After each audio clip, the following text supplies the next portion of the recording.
সে আমি জানি গুরুদেব, তবু ভাবলাম যদি কোনো শারীরিক গোলযোগ দেখা দিয়ে থাকে।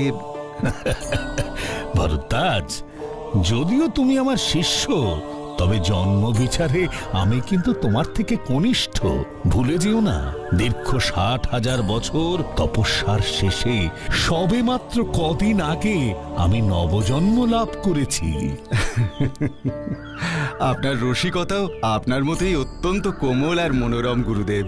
তা হবেও বা ভরদ্বাজ, কিন্তু কোমল রসিকতা তো আমার এই নতুন জীবনের লক্ষ্য নয়।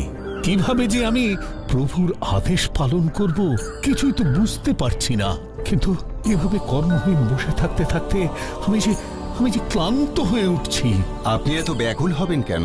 প্রভু যখন আদেশ দিয়েছেন তবে তা পূরণের পথও তিনিই দেখাবেন। গুরুদেব, আপনি নিজেই তো বলেন আমরা কখন কি করব আর কখন কি বলবো তা সবই পূর্ব নির্ধারিত।